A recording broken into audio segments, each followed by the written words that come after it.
Welcome to the Elad Pod, everyone. My name is Elad Gross, host of the Elad Pod, and today we've got a really exciting show with Dr. Tim McBride. We'll be talking about Medicaid in Missouri, Medicaid expansion, answering your questions about health policy and healthcare economics, and he's an expert on all of that, so very excited to have him.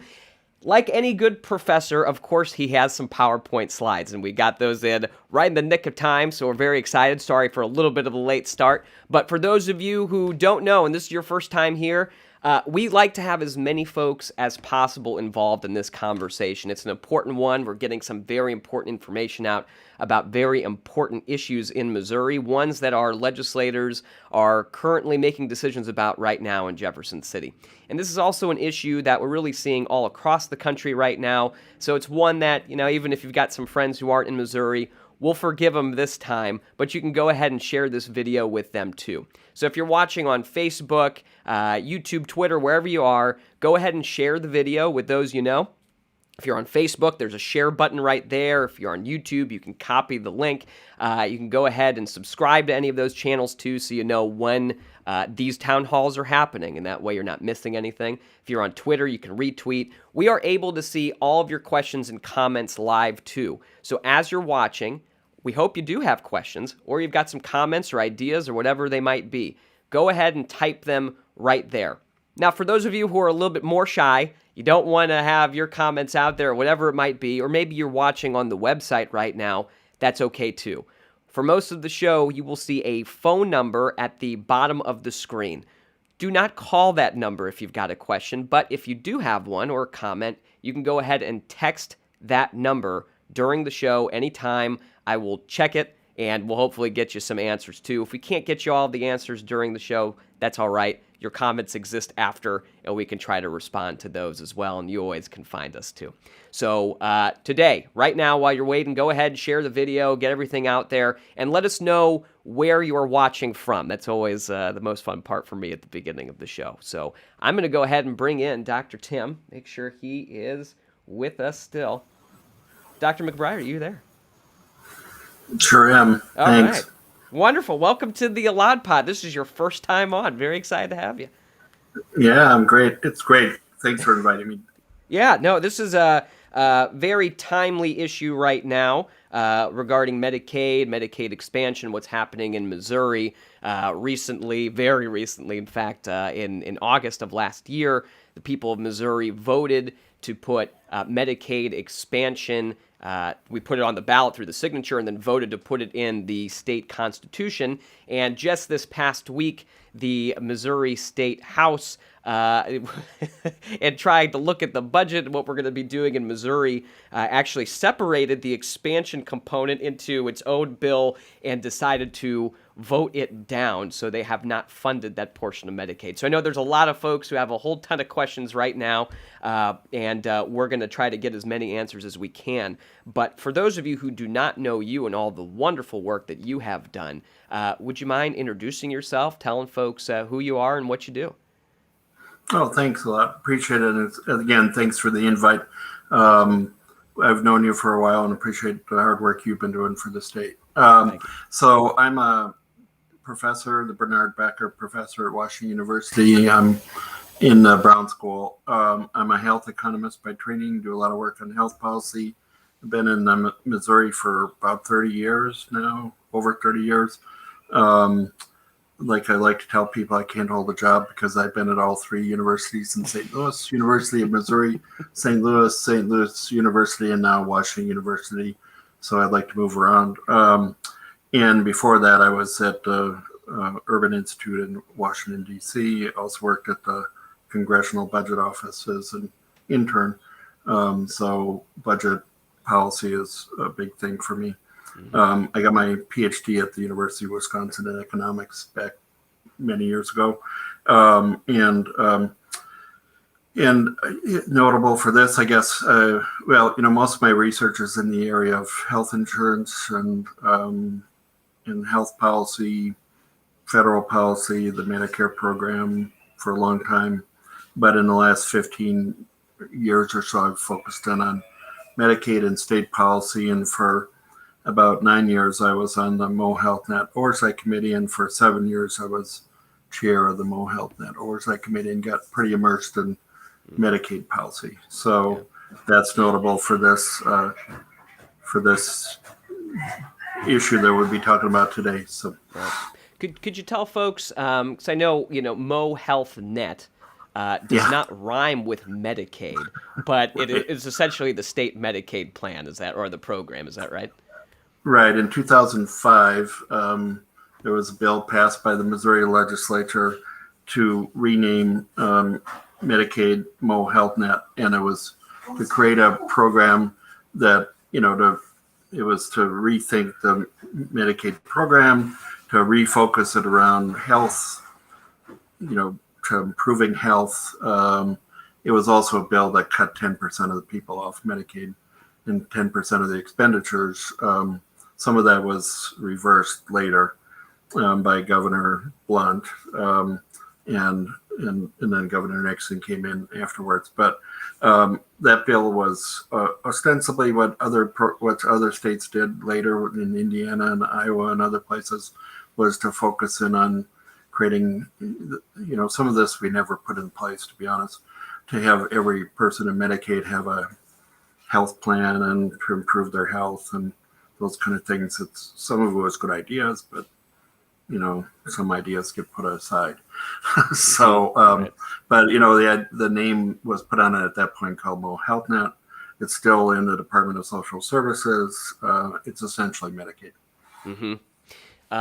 So Medicaid, I think some folks, especially if you're not of that age yet, you get a little confused between Medicaid and Medicare. Could you tell us, I guess, like in general, what the differences between those two programs are?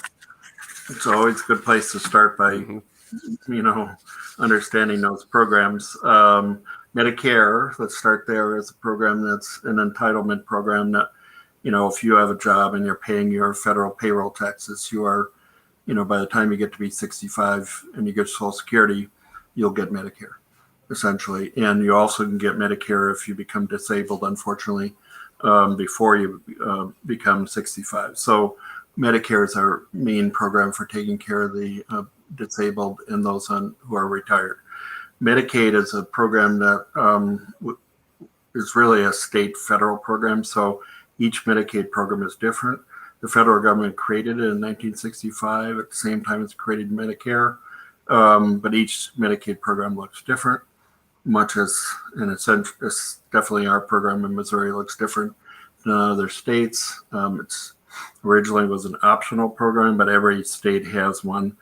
And the eligibility levels, most importantly, we could talk a long time about how different each program is, but for this discussion, what's important is who's eligible for Medicaid is optional and different. And in Missouri, we have one of the lowest eligibility levels for Medicaid in the country. For custodial parents, it's around 20% of the federal poverty line, which the federal poverty line is a little over $12,000 for a single person, about $20,000 for a family of three. So that means you can have about a little over $4,000 or $5,000 and not be eligible for Medicaid if you're say a parent and have two kids. And if you have no children, you are not eligible for Medicaid at all, unless you're disabled. Children, on the other hand, are eligible for Medicaid up to 300% of poverty. And the disabled are eligible at about 85% of poverty. Mm-hmm. So that's a quick overview of Medicaid. Yeah. So for... No, yeah. I mean, there's obviously a lot to talk about how it all works, because the Medicaid program is so state specific, which is why in Missouri there's an amendment now. There was an amendment that was put in that changed a bit. So what did the amendment do? Yeah, you might want to share the first slide if you want. Wow, you've got a slide on this time. Who could have thought? I can't be a professor without having a PowerPoint slide. So let's get you on the side. We're going to get really small in the corner here so we can share the slides. There we go. There I am up there with you. Uh-huh. So in August of last year, August 4th, the voters, by a margin of 53 to 47, statewide margin of about 82,000 votes, passed the amendment to the state's constitution, and it was fairly simple on purpose that it expanded Medicaid for all people up to 138% of the federal poverty line, and it required two things to be done. As you can see in those big green boxes, the state has to submit a plan, which they have done by March 1st, saying how we're going to do this. We're awaiting response, as I understand it. And the state's been working diligently on, and to their credit, in the MO HealthNet division to create all the bells and whistles to do this. And and then the next step, as you can see, is July 1st, this goes live. And the other thing to note about this is, as the last paragraph says, and you're a lawyer, I'm not, but the important thing about this is it says no imposition of additional burdens or restrictions on eligibility enrollment for the expansion population. What I understand that to mean is, number one, the people in the expansion population get the same benefit package as those in the current Medicaid program, number one. And number two, you cannot impose restrictions on them, such as, for example, a work requirement. That is what that means. So I think the important point is, backing up, this is a so-called clean expansion up to 138% of poverty for everyone who qualifies. Of course, they have to be a citizen, of course. And then these other requirements, and it's supposed to go live on July 1, and the state's been doing everything to get this done. Yeah. So the plan, the state plan, that gets sent to the federal government for approval. Is that how that works? Yep. Okay. I say CMS here. Sorry about the abbreviation. That stands for Center for Medicare and Medicaid Services. So since this is a federal state program, nothing can be done to Medicaid without it getting federal approval. And for the I know you mentioned briefly work requirements. So something that some states have done to the expansion population, or I guess even in general, could be that they require folks to be seeking or looking for work, or maybe even getting work in order to access these kinds of benefits.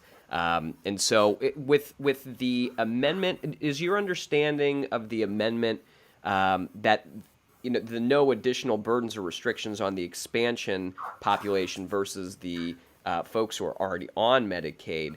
I mean, they're comparing two different populations. I guess before I ask the questions about that, there are folks who are currently on Medicaid before we expand.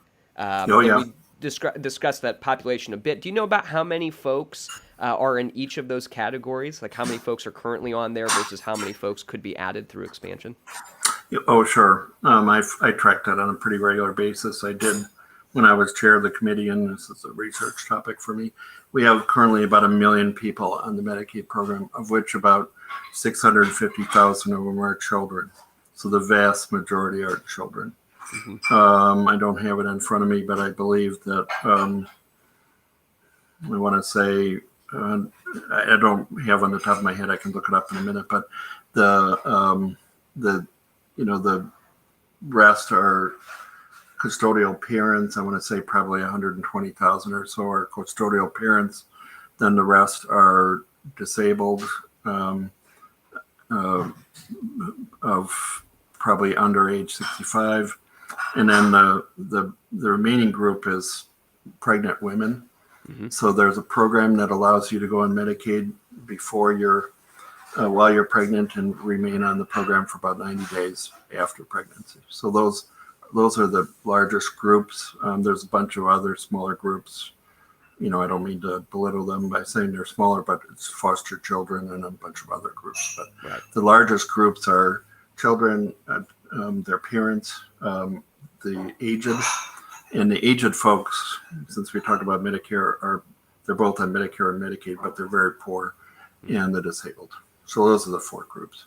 And this we'll talk about it in a minute. I'll ask you to share another slide. this Medicaid expansion is projected by the governor to add about 274,000 adults. Yeah. So yeah, well, I mean, we can go to the next. Hold up, let's go back. sure. There. Oh, let me flip my slide here. Absolutely.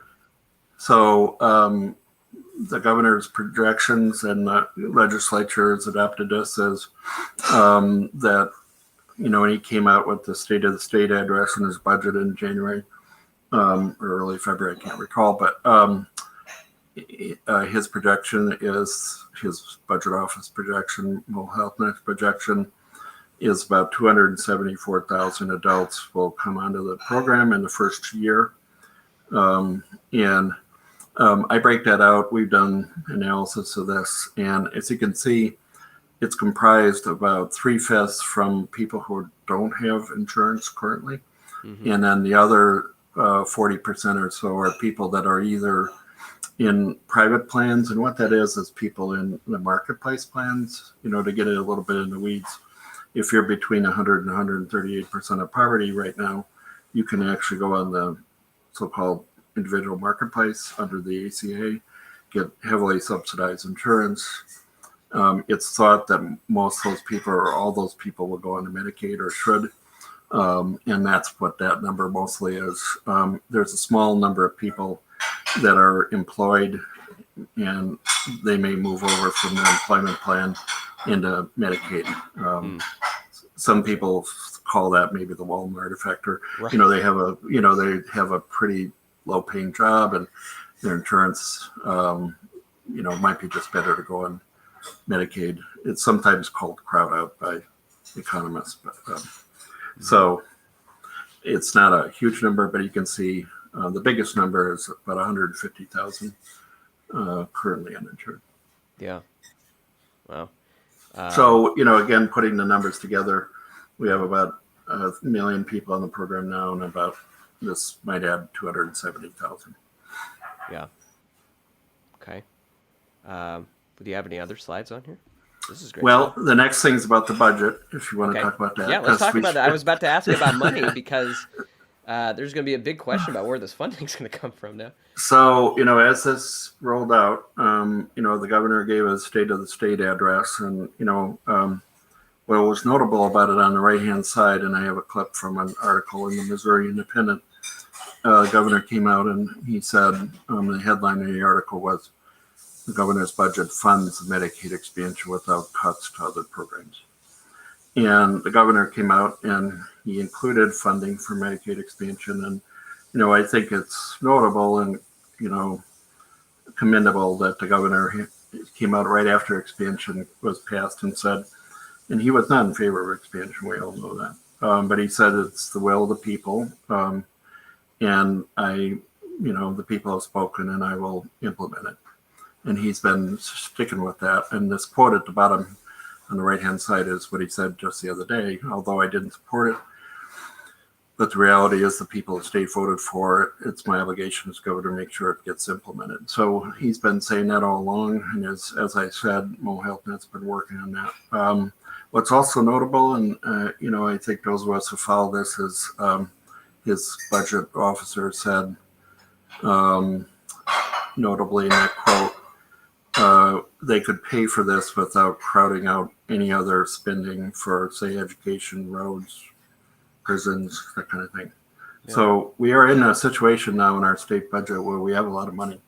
And I don't think I've ever seen that in our state. It's great news. We start the year with $1 billion in the bank. And then we have, almost an embarrassment of riches in the state. Yeah. It's partly because of, we're getting a lot of money from the federal government to help pay for the pandemic and the American Recovery Plan, Rescue Plan. So on the left-hand side, just without getting too much in the weeds, but these are the estimates of what it would cost to expand Medicaid, roughly $1.6 billion. Again, the state has to pay for about 10% of that. When you sort it all out, there are some savings that they account for.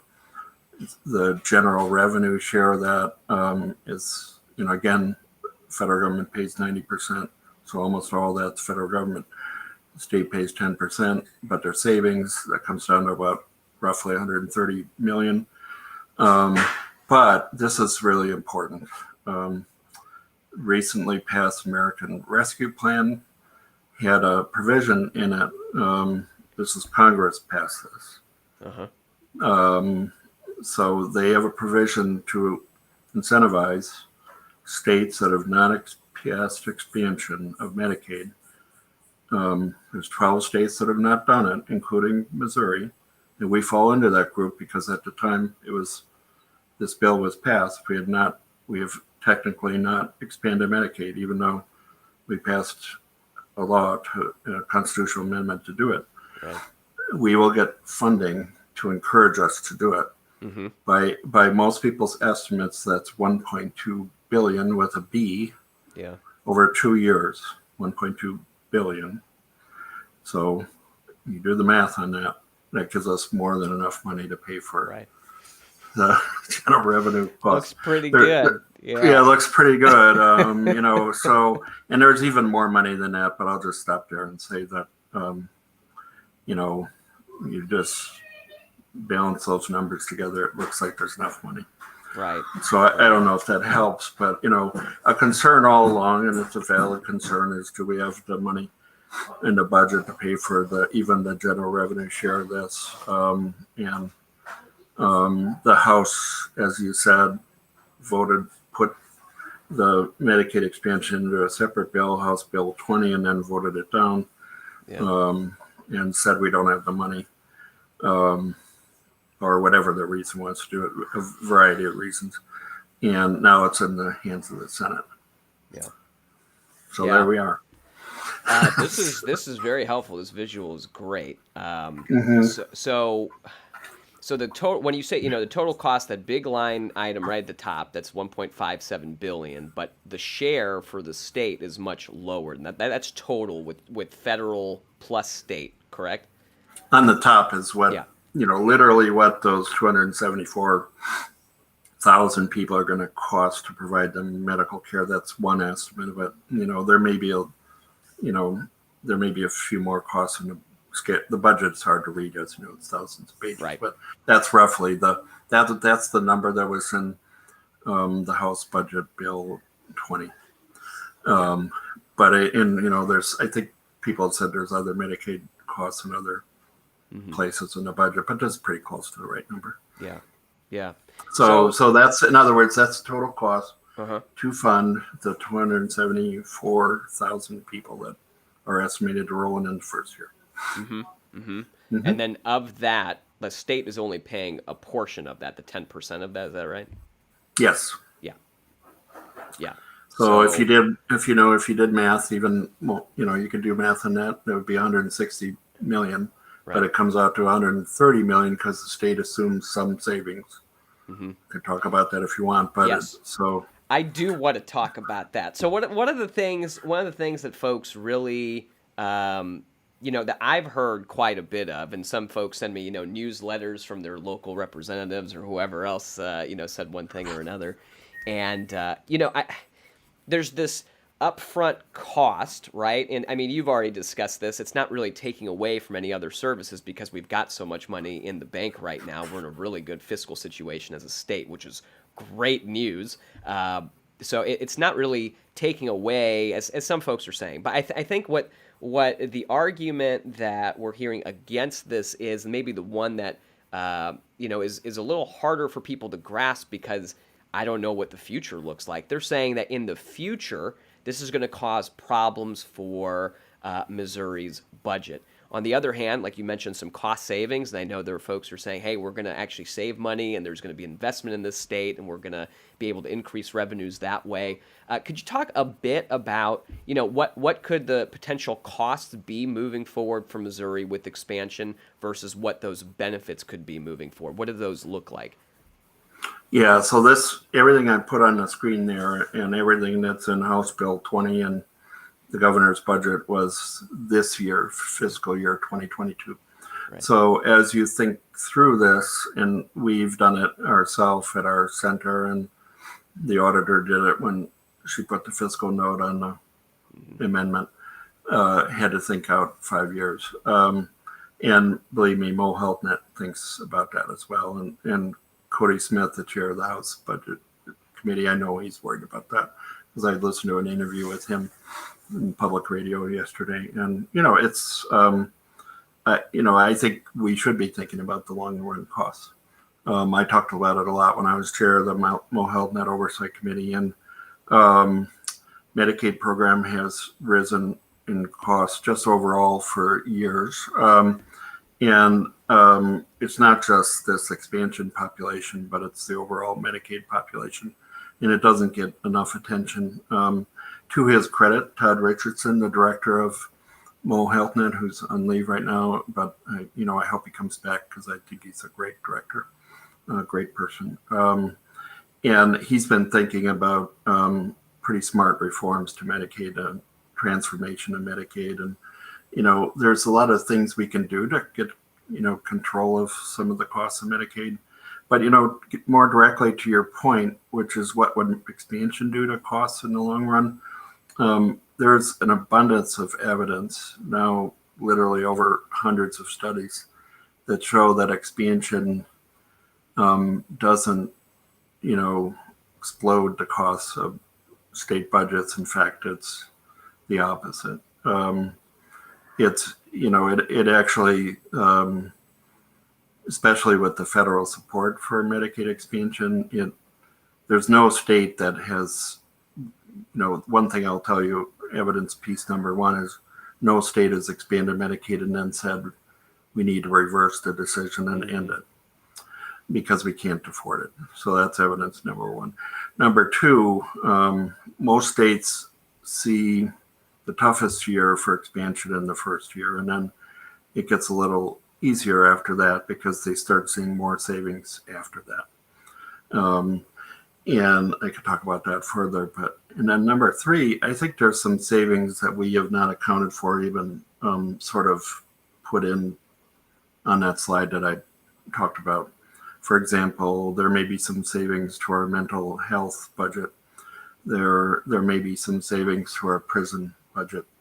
There are maybe savings or enhanced revenues that come into the state through state income taxes and payroll taxes and such, because basically the federal government's flying over the state and dropping close to $2 billion on the state. Right. And, that's real money. And it's going to be income to whom? Income to hospitals and doctors and nurses and healthcare suppliers, and, they're going to get taxed. It's not a non-zero number. So we may see enhancements to the revenues of the state, and frankly, pretty immediately. And other states have seen that. And then the other thing that could and should happen is utilization of the poor, the people that go on Medicaid. This isn't going to happen immediately, but over time, you start to see improvements in their health. The truth of Medicaid population is people roll onto Medicaid when they need it. So there are people that are not on the Medicaid program, but when they need health care, they go into the hospital, they go into the doctor, they go into the emergency room, then they sign up at the time they need it the most. And then they roll off Medicaid when they don't need it. That's really a bad way to take care of people. What you really want is, a person who's at 95% of the poverty line, to give them preventive care so they don't go to the emergency room. And if we do that, you might catch their cancer at stage 2 rather than stage 4. And that might lower costs. And there's evidence that that's happening in other states. Does that help? Yeah, I think so. Yeah. I think that's just the biggest question, right, that folks are throwing at this despite, I mean, like how many, there's 12 states now that haven't expanded, including ours. Is that right? Yeah. There'll be 12 after, there's 12 left after us. 12 left. Okay. 12 left after us so in Oklahoma. We're 39, including us, including DC. I always like to count DC. So. Yeah. I mean, I don't know. I mean, other than, It just, I don't know. It's just this whole funding question is so up in the air right now with I mean, here's the problem is, and it's more from a legal standpoint, is that the amendment says that eligibility shall expand. So this summer, it shall expand to people who, are at the 138% of the poverty line, and that is going to happen. And so, we had a question in here, and it was from Elaine. Let me see if I can find it. Who wrote, by the way, a wonderful op-ed in her local paper. I highly recommend if you've got some opinions on this issue or anything, please go ahead and write. But let me see if I can find. I might not be able to find it on here right now. But it was just. I mean, this question about. It says in the state constitution now that this eligibility will be increased. That's what the Constitution says, and it doesn't include, any kind of revenue. So it's not like, hey, we're going to tax people more to pay for this, and here's how it's going to be funded. It doesn't say that. Now, if it just had said you have to fund this, legislature, and we're not going to give you a way to do that, like we're not going to increase fees or taxes, that would be unconstitutional in the state of Missouri. Like there's a provision that says, hey, you cannot put a burden, it's the legislature's job to go ahead and appropriate funds, and that's their job, right? So you can't tell them, go do that now, because there's separation of powers, all that kind of stuff. But if you had fees in there, you could have said, hey, well, now you have to use these fees to do that. That would have been appropriate. If you don't do either one, then all it says is you shall increase eligibility. And so now it's up to the legislature to decide, well, how much funding are we going to give to the Medicaid program now that there's going to be more people in there. So now that we're adding the 274,000 plus people who are on there, and is this right for me? I mean, I guess part of it is because, with the current Medicaid program that we have now, there are some basic things that we as a state have to abide by in order to get that funding from the federal government. Does that are we jeopardizing any of that if we don't fund this program? Like, what I'm worried about is I feel like if we're not putting money into this program that is going to have to expand on July, or someone's going to sue and make it expand, then we're essentially, to some degree, because you're more people in the pot, the same amount of money, which means less money per person, to some degree, we're actually defunding the Medicaid program in Missouri. Well, you're the lawyer, I'm not. So we're venturing into territory that I'm not 100% sure about. Right. What I understand is what I've thought about, and other people I've talked to have said there may be three paths that might happen after this. The House has voted no. The Senate may vote yes and put the money in, and then it goes back to the House, and who knows what. Path number 2 is the House and the Senate vote no, and then I'll talk about that in a minute. Path number 3 is it goes to the courts, and then some of the issues you're talking about, and I'm not an expert on the legal issues. I hope it doesn't go to the courts because the voters have spoken. But so let's talk about path number 2, for example. I was on the MO HealthNet Oversight Committee for many years, and they would come in with the budget, and they would say, here's the governor's budget, and we're projecting this number of people are going to come into the Medicaid program, say 800,000 people. And we think it's going to cost this much, so we're putting this much into the budget. Now, that was just an estimate. Frankly, a lot of times those estimates I thought were underestimates. And because they oftentimes estimated no growth in enrollment, but yet population always grew, or poverty rates were growing or something like that. They would assume pretty low rates of medical inflation and that kind of thing. So around October or so, September, August, something like that, they would come back and they'd say, we made a mistake. Or they didn't say we made a mistake, but we need 200 million more for Medicaid. We need a supplemental budget. And it was the governor's office that was saying that, the governor's budget person, and they would ask the legislature to pass $200 million for Medicaid. And the legislature would grumble and complain, and but they would always do it. they would maybe nick at it and stuff like that. But they, what choice did they have? They had to provide Medicaid services to people. Otherwise, there'd be a crisis. They couldn't pay the providers. So the point I'm making is, if on July 1st we're saying that people are eligible by law up to 138% of poverty, then people are going to sign up. And then they're going to start getting services. And then if we've allocated X billion dollars for it, and then in August, September, they discovered that they don't have enough money to pay for that, they're going to come in with a supplemental bill. That's one possibility, I think. And I've heard some of the legislators say that may be a possibility. Does that make sense? That does. Because in a sense, the amendment says if you're below 138% of poverty, you're eligible for Medicaid by the Constitution. Right.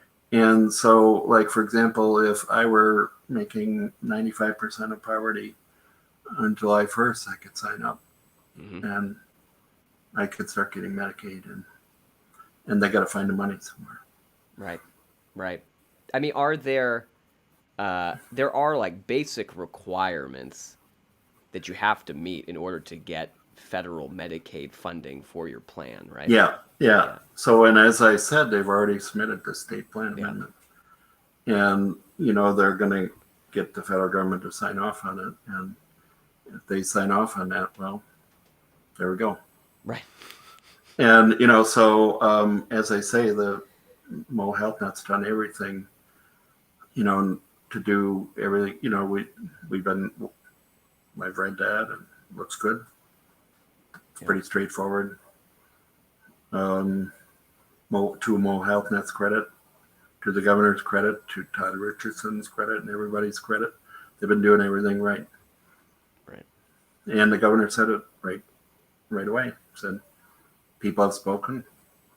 We're going to do the will of the people. So, and more power to them. Yeah. There have been some state senators who, have come out and said pretty clearly that they disagree with what the House did.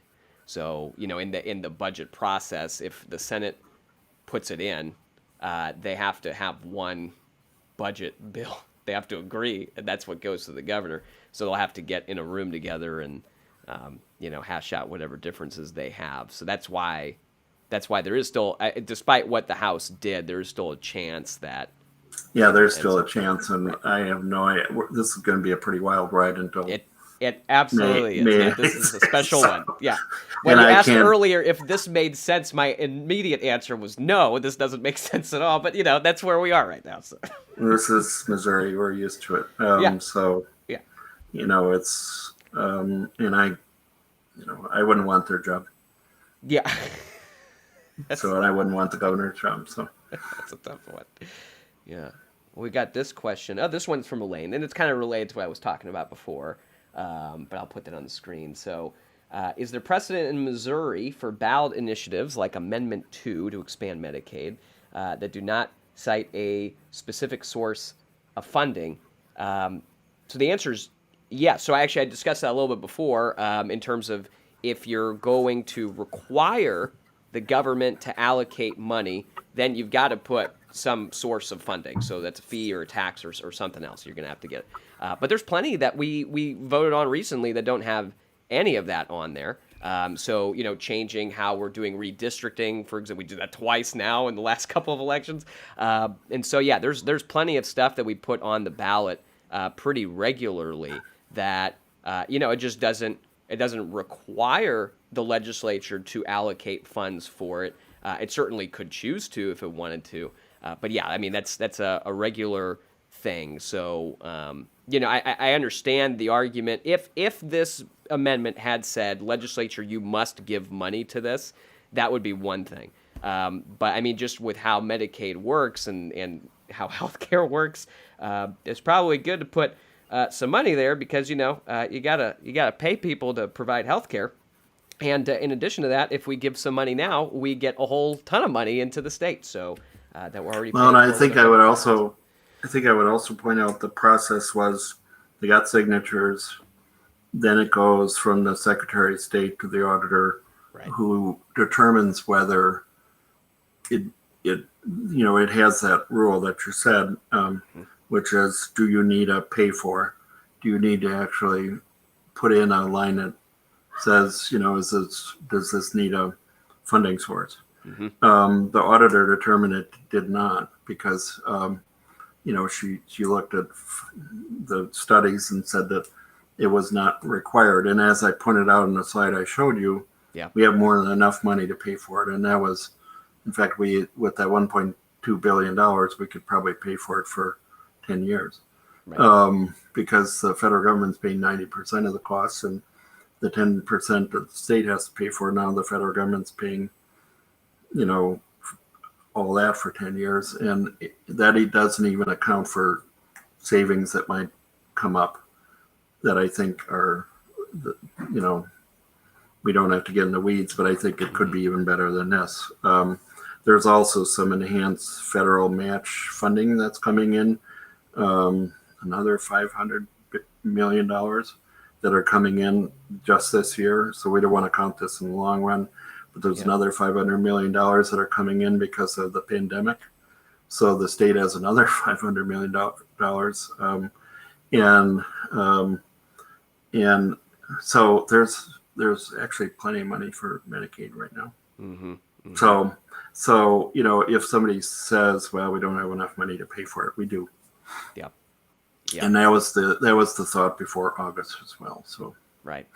And it also, in addition to, I mean, this was already taken to court prior to the vote. Twice. And it survived both of those challenges too. So, mm-hmm. Yep. So there's money in there. Just depends what we're going to spend it on. Mm-hmm. Let's see here. Got a lot of comments coming in. Folks thanking you for doing this. I thank you for doing this. This was super helpful. You're welcome. Yes. Someone saying, will this be available later for sharing to my local reps? Yes, this will be available later. All over the place. That's a podcast too later on for those of you subscribed. So whatever your local reps or whoever you'd like to share it with, however they listen, they could certainly listen to it. Rural hospitals. Somebody wants to know, how is this, we've had a kind of a slate of hospitals that have been closing, especially in rural areas in Missouri for a number of years now. Will this have any impact on rural healthcare in Missouri? I'm glad that question was asked because I've worked for almost 30 years on rural healthcare. I'm part of a federal rural research center funded by the Office of Rural Health Policy. And as the question suggests, there's been, in the last 5 years or so, more rural hospital closures in the United States than there were in the previous 15 years. I think 105, I think it changes every day, sadly. So it's probably more than that. It might be 115, 120 or so nationwide. In Missouri, last count, it might have been 7 or 10, depending on how you count them, rural hospital closures in the last several years. So that's a pretty big deal. And it's obviously a really big deal if you live in those rural areas. If you can go to another hospital nearby, it's less of a deal, but there was a well-known closure in the Boot Hill where people got a lot of their they did a lot of deliveries of babies, where the next closest hospital was like an hour away. Mm-hmm. And you don't want to be hopping in a car going on state highways for an hour if you're just about ready to deliver. So it got a lot of attention in national media. So this is a pretty big deal, and the federal government's worried about it. The state legislatures are worried about it. Federal policymakers across the aisle are worried about it. So how does that relate to Medicaid? So I will tell you, just in general, rural providers, rural hospitals are struggling, have been struggling a lot. They almost always do, but in the last 10 or so years, they struggle because Not in every rural area, but especially ones that have a lot of low-income people and are losing jobs and losing population, which especially has been true since the 2008 recession and now in this recession. They really struggle, and we've seen hospitals where 60 to 80% of their revenues come from Medicare, Medicaid, and then another 10 to 20% is uncompensated, so they're not getting any revenue at all for that.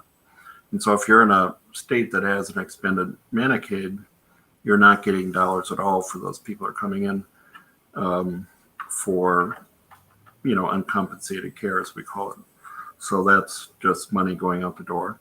So just in general, I'll tell you that hospitals run pretty narrow margins. It surprises people. Big hospitals like BJC, their margins are bigger, but, and their total budget's large, but even their margins probably 5% or 3 to 5%. It's a lot of money. But when you go to rural hospitals, their margins are negative. A lot of them are negative. They're 0, -1%, -2%. And you can't run a negative margin forever. Mm-hmm. And their boards won't let them do it. Their boards are local banks, local chamber of commerce. And they say, they'll come in the meeting and they'll go, "You're running a negative balance. What are you going to do?" And they'll say, "Just hang with me." A lot of them are saying, "We might expand Medicaid. We might expand Medicaid." And my point is that, if you can expand Medicaid, turn that 10 to 20% of uninsured into a paying customer, even if they're not paying 100% of the costs, which is true with Medicaid, you might turn that -1% into 0 or a little bit positive. And that may be enough to help. It's notable that I'll tell you that many of the rural hospitals are in favor of Medicaid expansion, and they're not liberal people. Mm-hmm. Most of them are conservatives, and they are saying we need this. It's going to help them. I believe it will. It's just my belief. And I will say one other thing. We've run numbers through our center, and this will surprise people based on the way the vote went. Roughly 30% of Missourians live in rural areas, but about 40% of the people who are in the expansion population are going to be in rural areas in Missouri. And that will surprise people. And we have numbers we put up on our center's website that show this. And the reason that is because the uninsurance rates are higher in rural areas. It's been that way for several years. And they're also high in central cities like St. Louis, but where they're low is like where I live in suburban St. Louis and suburban Kansas City and suburban Boone County. It's like 6% or 3%, St. Charles, that kind of thing. But where they're high is in the Bootheel and the place that's going to have the biggest impact of Medicaid expansion is in the Ozarks and in Northeast Missouri. That's where they're going to see the biggest percent proportional increase in Medicaid expansion. And so it's going to have a pretty big impact on the hospitals down there and the rural health providers. And that will probably surprise a lot of people. The final thing I'll say is the literature is pretty clear on this, that the rural hospital closures have been proportionally in non-expansion states in the South.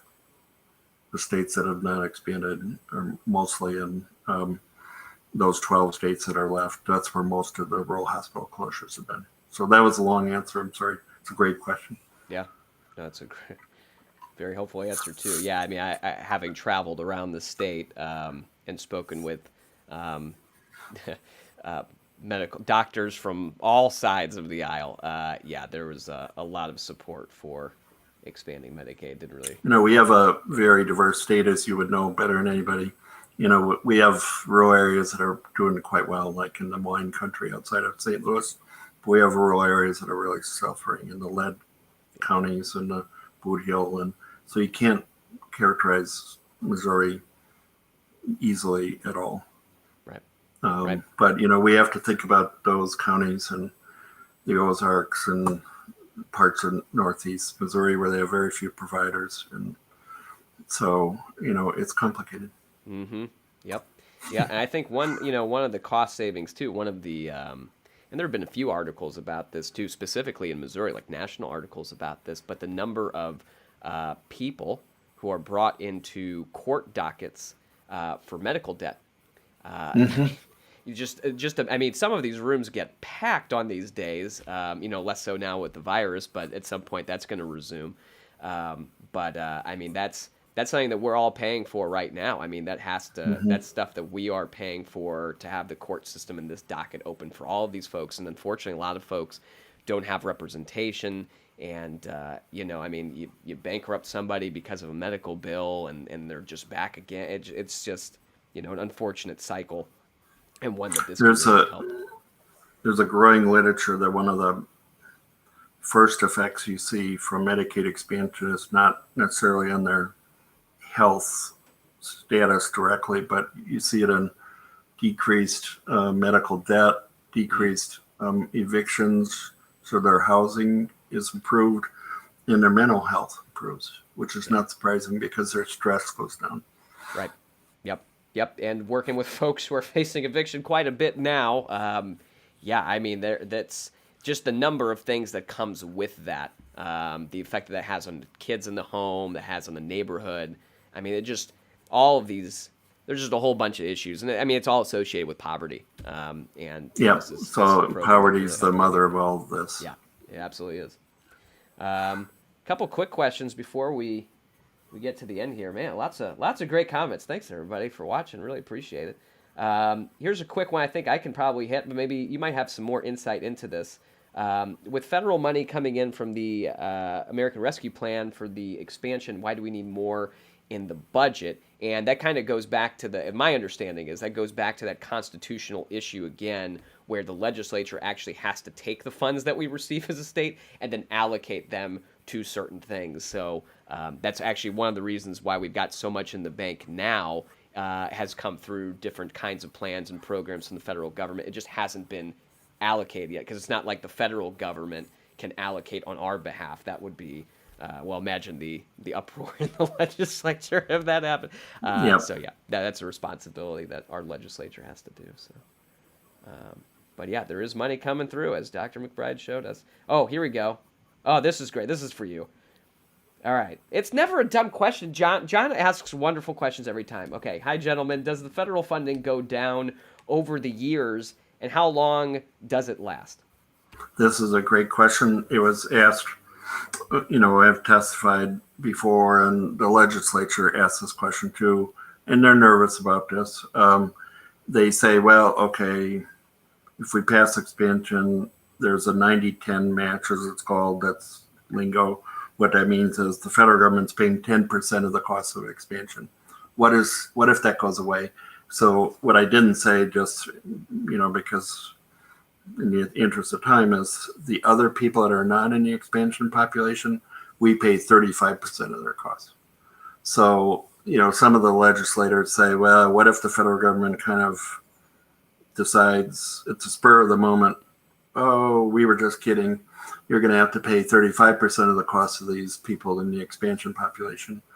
And then the state's kind of screwed because now the costs go up to $300 million or something. Well, here's the answer to that question. Literally, it's in the law.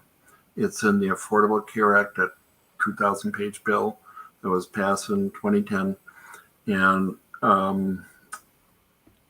if a president wanted to do this, or if the Congress wanted to change that 10%, they would have to pass another law to change it. So even if President Trump or President Biden wanted to change that, they couldn't by themselves. They couldn't do this by regulation. This is extremely important because I'm sure President Trump might have wanted to change it. But as you know, the Republicans and President Trump tried to overturn the Affordable Care Act like 60 times. were not able to do so. So my point is that this is going to be in the law in perpetuity until it's not. And it would require another law to be passed by Congress for it to be changed. And we've seen how hard it was to try to overturn the Affordable Care Act. In fact, it was nearly impossible. It takes essentially 60 votes in the Senate to do that. And we saw famously, John McCain made that so that it wasn't going to happen. So as I like to tell people, as hard as it was to pass the Affordable Care Act, it'll be that hard to overturn it. So the quick answer to the question is, this is going to be there until it's not, and it's going to be there for a long time. Yeah. So be confident there, and one of the things Governor Nixon did when he was governor was he said, if you're worried about this, put in a provision that the day Congress changed this, the expansion is over. Right. But, I frankly don't think we should worry about this. Yeah. This is like, on my list of things to worry about, it's like way down in the bottom of the list. So. Yeah. And from the legal perspective, if you start to change those kinds of numbers, I mean, that's Governor Nixon's also an attorney, used to be the Attorney General of Missouri for quite some time. Yep. But he very well understands, too, that from a constitutional standpoint, if the federal government offers the state something in exchange for something else, it's very similar to like contractual obligations. So, there wouldn't be an obligation on the state to continue anyway. It's not like we're trapped in this program and we're just at the whims of this powerful federal government. That participation can change if that's what happens, but that's not. Imagine the uproar, not just in Missouri. Imagine the uproar in California, New York, and Wisconsin, Michigan, if all of a sudden you say, your cost of your Medicaid program is going up by 25 percentage points. Right. We would not be the first in line screaming at them. Right. Yeah. California, New York, and a lot of others would be screaming at them. Yeah. That might get some bipartisan support.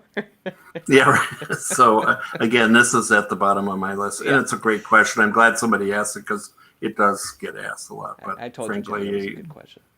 Told you, John. Always coming in here. Well, this was great. You know what? We're right at 2. I want to give you a chance. Any kind of closing thoughts you might. This was super. I mean, this was so helpful, and I'm very happy we got the slides in there to talk about the numbers and everything else. And we'll get this up everywhere too, so that folks can see this and use this resource as they want. But yeah, any closing thoughts that you have about where Medicaid is, what you'd like to see maybe moving forward, or just kind of concepts here for Missouri?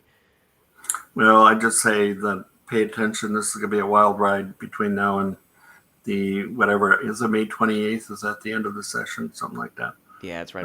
They've got. And I think people have said this is going to be the most contentious issue going forward. Pay attention to what the Senate does. There's a lot of thoughtful people there. And what signals the governor sends. But this is in the Constitution. So you're a lawyer, I'm not. That seems to speak importantly. So, I've been, one thing I pointed out to people is I've been at this for the long haul.